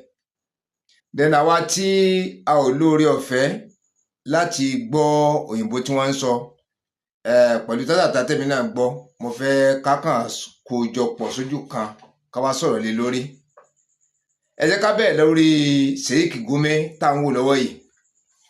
A rí wípé Sheikh Gumi ó jẹ́ àáfàá tó jẹ́ wípé ó fara pẹ́ àwọn báńdíìtì ó bá wọn jẹ ó bá wọn mu so òun gangan lọ̀gá wọn, òun gangan ni ọ̀gá báńdíìtì, òun la gbódegbà, onímọ̀ ọ̀nà tí fi ń gbowó lọ́wọ́ ìjọba fún wọn, iye tí ń gbà á mọ̀. Ẹ̀dẹ̀ rí pé wọ́n bá ti gbowó pé irinṣẹ́ wọn fi ń rà wọ́n ń rà wọ́n ń lọta wọ́n ra gbogbo ẹ̀, wọ́n wá ní irinṣẹ́ ju orílẹ̀-èdè gan lọ. Àwọn irinṣẹ́ kan wà tí mo gbé jáde bí fídíò mi tó kọjá sẹ́yìn, mo sọ pé ká subscribe ká tẹ notification button ká fi máa rí àwọn fọ́nrán tó wà lẹ́yìn. Àwọn ìbọn kan wà tó jẹ́ wípé orí machine gun ni wọ́n ń gbélé. Àwọn ìbọn kan wà tó jẹ́ pé orí àwọn jeep car, àwọn war jeep yẹn tí tọ́tò kí ń wọ̀ yẹn ni ẹ̀ ń gbé ká. Àwọn ìbọn yìí wọ́n lè gbé sílẹ̀ láti fi já aeroplane tó wà jìnnàjìnnà. Ẹni wọ́n ń rí lọ́wọ́ àwọn báńdíìtì. Ó ní wọ́n rí lọ́wọ́ wọn tó jẹ́ pé wọ́n ní àwọn China ló ń ṣèbọn yẹn, pé wọn ẹ̀dẹ̀ kí ń ta ìbọn yẹn kó àwọn yẹn ń tà fún orílẹ̀-èdè míì, báwọn nìkan ni wọ́n ń lò. Àwọn China ni wọ́n ń lo ìbọn yẹn, pé wọn ẹ̀dẹ̀ kí ń tà fún yàn kó àwọn yìí tà fún ọmọ ológun. Orílẹ̀-èdè wọn ni wọ́n ṣe fún, wọ́n dákọ̀ kọ́mpìnì tó ṣe, wọ́n dárúkọ ìbọn yẹn gbẹ́gbà yẹn sí lágbára tó, wọ́n wá rí lọ́wọ́ àwọn báńdíìtì tí wọ́n ń lò. Ẹ rí wípé owó tí wọ́n ń gbà lọ́wọ́ ìjọba, owó tí wọ́n ń gbà lọ́wọ́ àwọn aráàlú, òní ẹ fi ń ra àwọn ogun ìjà yìí tí wọ́n fi ń dojúkọ wá. Ìlà àwọn èèyàn fi wá dìde náà ń pariwo wípé ẹ sì wá máa ṣèjókòó pẹ̀lú àwọn tí ń pa wá yìí. Ẹ ń pè wọ́n báńdíìtì, ẹ ń pè wọ́n Boko Haram, ẹ ń pè wọ́n tẹ́rọ́rìsì, wọ́n sì ń pa wá, wọ́n ń run wá, wọ́n ń gbé wa. Gbogbo àwọn kéèké wọn kó tó gba obìnrin wọn kó tó ti ń bá wọn sùn tí ń sọ àwọn ọmọ daṣẹ́wó, tí ń sọ àwọn obìnrin daṣẹ́wó. Ẹ̀yin sì láǹfààní láti máa jókòó tì wọ́n pé láti máa bá wọn ṣe mítìn papọ̀, wọ́n wọ ẹ̀ sí lé mú wọn kalẹ̀. Bàbá Gumi yọ lọ nú igbó láti lọ bá wọn, láti jẹ́ wípé àdéhùn kan bẹ láàrin pẹ̀lú ìjọba àti báńdíìtì, ń bá wọn ya fọ́tò ń jẹ láàrin wọn. Tọ́lẹ̀ jẹ́ wípé ìran Yorùbá kan ò lè dán wò, ìran Ìgbò kan ò lè dán wò, ìran Middle Belt kan ò lè dán wò. Kan wá láwọn olè ń fọ́ báǹkì o, àwọn ọlọ́pàá fẹ́ mú wọn, sọ́jà fẹ́ mú wọn, káàfà kan wá dìde nílẹ̀ Yorùbá àbí ilẹ̀ Ìgbò pé àbí pásọ̀ kan dìde nílẹ̀ Ìgbò tàbí ilẹ̀ Yorùbá náà yìí pé wọn ò gbọdọ̀ mú wọn o, àwọn bọ̀dá àwọn ni, àwọn àǹtí àwọn ni ní ń jalè. Ẹ wá rí yẹn sí báyìí, ẹ wá rí i pé àáfàá Gumi yìí ó ti ju ààrẹ Bọ́lá Ahmed Tinubu lọ. Ó ti kó ààrẹ Bọ́lá Ahmed Tinubu, ó ti kó láyàjẹ pátápátá. Bàbá yìí gangan ni ààrẹ orílẹ̀-èdè yìí, Gumi. Òun gangan làárẹ̀. Gbogbo ọ̀rọ̀ t'Amẹ́ríkà ń sọ òun ní dá Amẹ́ríkà lóhùn. Bí wọ́n bá ń ṣègbésẹ̀ kan, Minister of Defence ń sọ̀rọ̀ ń dá lóhùn, gómìnà ń sọ̀rọ̀, gbogbo wọn ń dá lóhùn. Donald Trump ń sọ̀rọ̀, òun ní ń kọ̀mọ́ǹdì ààrẹ wípé kó sọ fún Donald Trump kó má wá. Ìtaàrí ọ sọ lẹ́nu, bàbá yìí ní ń sọ fún un. Ibẹ̀ láti rí i pé àwọn ọmọ Yorùbá àti wọkọ̀ one chance. Àti wọ one chance. Nítorí pé gbogbo tí wọ́n ń dánwò lókè ọya àtóbẹ̀ ká dán inú 100 ìdẹ́yọ kankan ká tó pín sọ́gọ́rùn-ún, àtóbẹ̀ ká dán ìdá kan rẹ̀ wò. Wọ́n jẹ̀lẹ̀ Yorùbá run ni. Ibo làwọn Fúlàní ti rí àwọn darandaran, ibo wọ́n ti rí ban. Ibo làwọn tẹ́rọ́sì ti rí ban. Ibo làwọn báńdíìtì ti rí ban.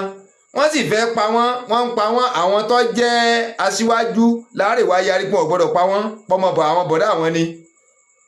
Ṣé ti rí wípé àníyàn wọn gangan ni mo ti sọ síwájú yẹn, wọ́n fẹ́ gba orílẹ̀-èdè yìí pátápátá. Wọ́n fẹ́ gba orílẹ̀-èdè yìí, àti ìran Yorùbá ni, àti Ìgbò ni, àti Middle Belt ni, wọ́n fẹ́ sọ wá di ìran tiwọn. Kán máa darí gbogbo wa. Gbogbo àwọn tó jọba lọ́ba àwọn ọ̀gá kí wọ́n pa gbogbo wọn àbí kí wọ́n rẹ̀ wọ́n lẹ̀, kí wọ́n á kó àwọn ọ̀gá wa fún wa, kí wọ́n ká àwọn aṣojú wa fún wa. Tí wọ́n ń rìn nìyẹn. So ààrẹ Bọ́lá Ahmed Tinubu tàdé ń dá tá à ń ṣàlàyé tá à ń ké gbogbo gbà. Kí bàbá ó ṣe ń tọ́tọ́ kí wọ́n ṣe ń tọ́ yẹ, àwọn ẹni yóò kì í sọ̀rẹ́ wa. Wọ́n kì í sọ̀rẹ́ wa. Wọ́n kó kìnìún mọ́ ìgalà, wọ́n kó ẹkùn mọ́ ìgalà, so wọ́n á jọra wọn nínú kéjì kan náà. Sùtá ènìyàn fún orílẹ̀-èdè yìí ṣe. Àgbákò pọ́nbélé ni làwọn tó pín wa papọ̀, tó tò wa papọ̀, ènìyàn fún orílẹ̀-èdè yìí ṣe. Ẹ wo nǹkan bẹ́ẹ̀ ń sìn yìí, wọ́n ń sọ̀rọ̀ àwọn tí ń pààyàn, àwọn báńdíìtì tí ń pa wá, tí ń run wá, tí ń rùn lú, tí ń kó gbogbo wọn àlùmọ́nì wa. bàbá yìí sọ fún ẹ pé dókítà lòun pé tí wèrè bá jáwọ́ ọjà tí bá ń ṣàyàn ládàá káàkiri ọ̀nà tí wọ́n fi bi wèrè wípé kí ló dé tí fi ń ṣàyàn ládàá ilé ẹ̀yọ́ kọ̀ọ̀kan sáré sáwọn tí ń sá ládàá àwọn kan ní máa gbé wọn lọ hospital dé àwọn kan mọ̀ wá bí wọ́n ṣe mú wèrè ń gangan bàbá yìí ní kò yẹ kún ó mú wèrè àwọn tó yìí sá ládàá kalẹ̀ yẹn kò ní ìdínkù ọ tọ́jú wọn ipò yẹ kún ó bi wèrè ní wípé tọ̀ kí ni àwọn èèyàn ṣe fún ọ tó fi ń sá wọn ládàá sẹ́kún bàbá yìí ò gbádùn sẹ́kún lórí burúkú èèyàn ni iná làwọn dẹ̀ fi ń pariwo ńlẹ̀ Yorùbá ẹwà àwọn mufti wo àwọn àáfàá kọ̀ọ̀kan tí wọ́n lọ gbé bàbá yìí wá bàdàn tí wọ́n tún gbé kan lọ Abẹ́òkúta wọ́n ní wọ́n tún gbé kan lọ Ìwó ẹ rí i pé àgbákò wọn fẹ́ dálẹ̀ ńlẹ̀ Yorùbá yìí mufti ìlú Ìwó dẹ̀ ti ń pariwo pé àfi tí mùsùlùmí ilẹ̀ Yorùbá tá a bá farapamọ́ sábẹ́ àwọn Haúsá mùsùlùmí ìlànà ìfirọ́nà lọ ṣe rí i pé àwọn ilé ti gbàgbẹ́ tẹ́lẹ̀ àwọn sì dúró dòkun ọta ìran wọn ni wọ́n dúró kun ọta ìran wọn ni torí ìran Yorùbá yọ ọjà wọn lójú ìní wọn fi ń kọ́ Olúwo tìlú Ìwó sí bàbá wa Ọọ̀ni kọ́ máa kó òun ju Ọọ̀ni lọ ní wọ́n fi ń forí àwọn àáfàá sọra wọn káàkiri ní òfin gbà fún bàbá ní òfin gbà fún mọ́ ìjọ rọ́bítọ̀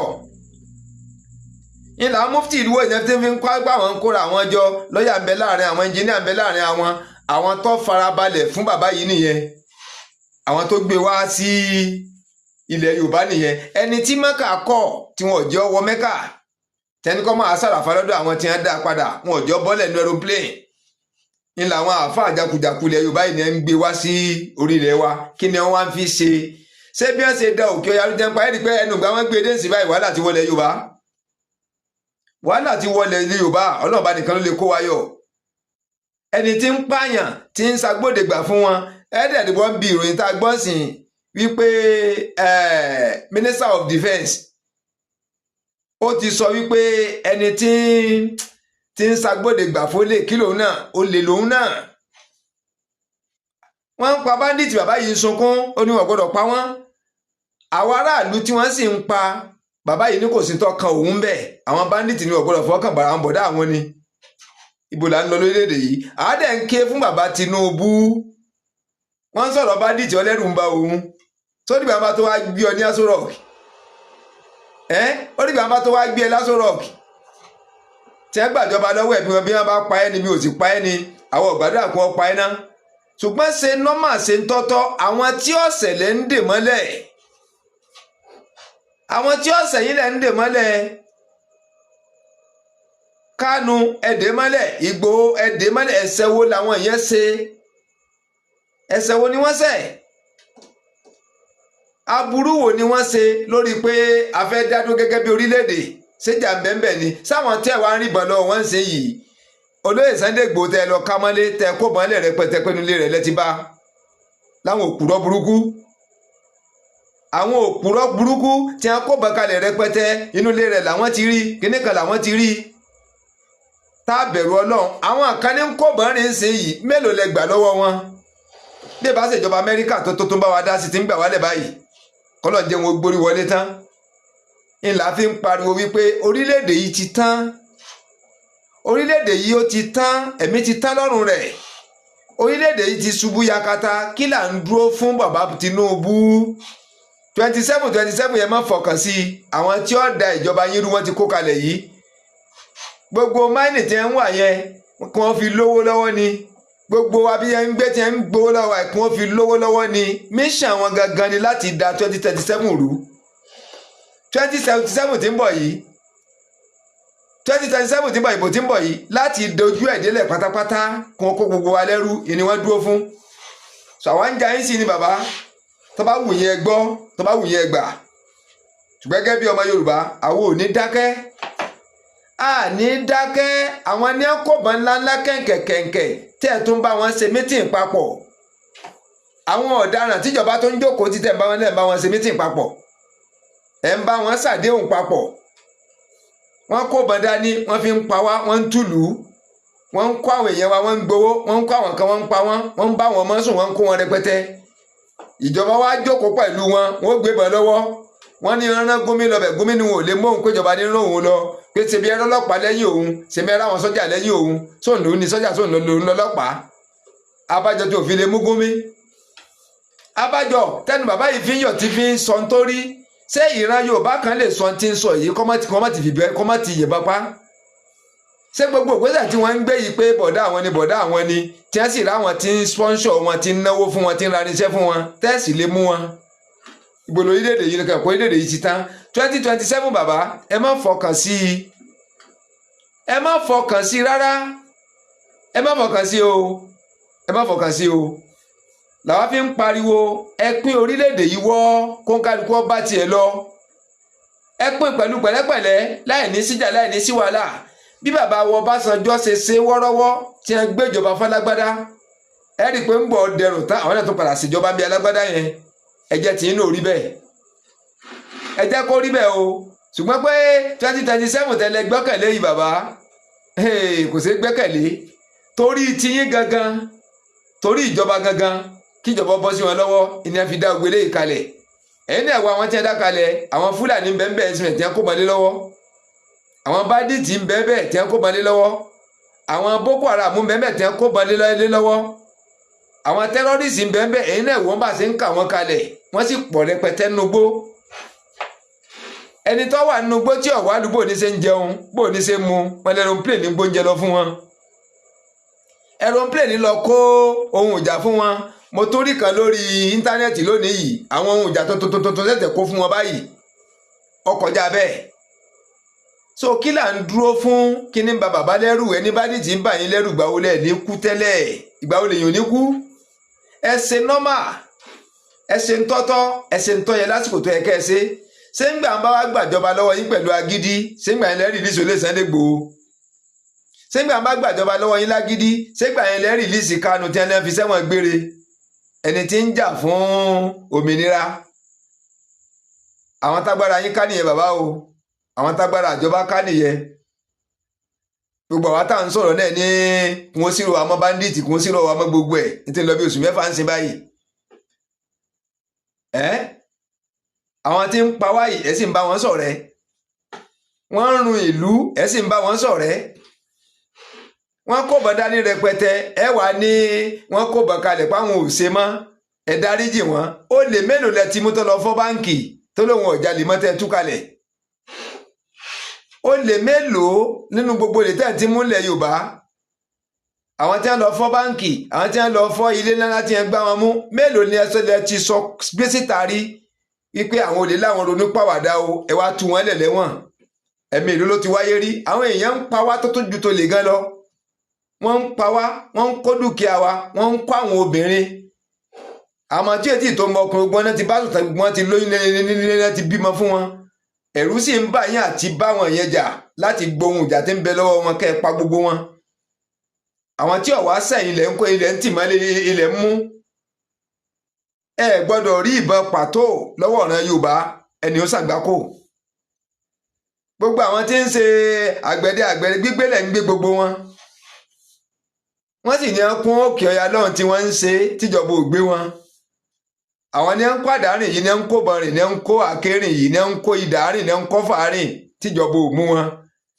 so ìran Yorùbá lágbára ká ìran Ìgbò lágbára ká agbára ọ̀ká wọn àrèwá ṣèjọba wá nìyẹn bàbá ẹ sì sọ ń gbà yé Jonathan wípé bágbára Jonathan ò bá ká kó fìjọba kalẹ̀ ìbárí lórí pépà tẹ kọ́ bẹ́ẹ̀ if you cannot tackle insecurity ìbẹ́tà kó kúrò lórí ìjọba tí yín ìgò alágbára ju Jonathan lọ báyìí làwa fi ń pariwo fa because ètò bí a ṣe ń pa wá bẹ́ẹ̀ rún wáyìí kọ̀ọ̀kan bàbá yìí bí bàbá ó ṣe wọlé 2027 ni bàbá ń lé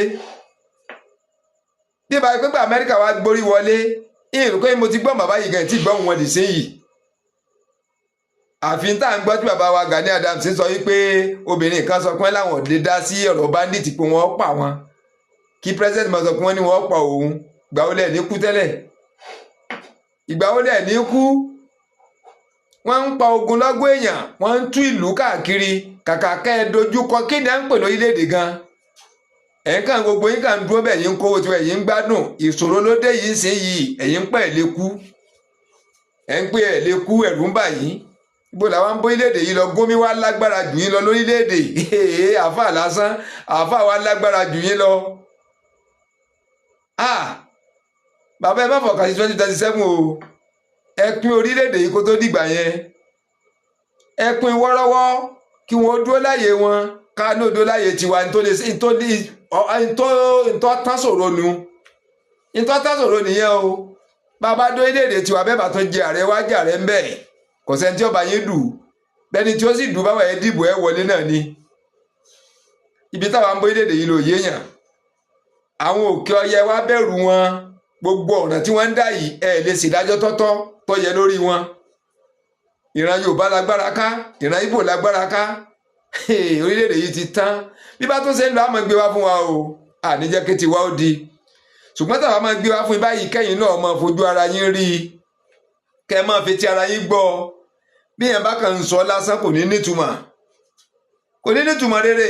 Ṣùgbọ́n bẹ́ẹ̀ náà ṣe rí nísìnyí, ẹgbọ́n tí wọ́n ń bi bàbá báńdíìtì yìí Sheikh Gumi wípé kí ló dé tá pé àwọn èèyàn tí wọ́n ń pa, ìlú tí wọ́n ń tú kò múmú láyà rẹ̀.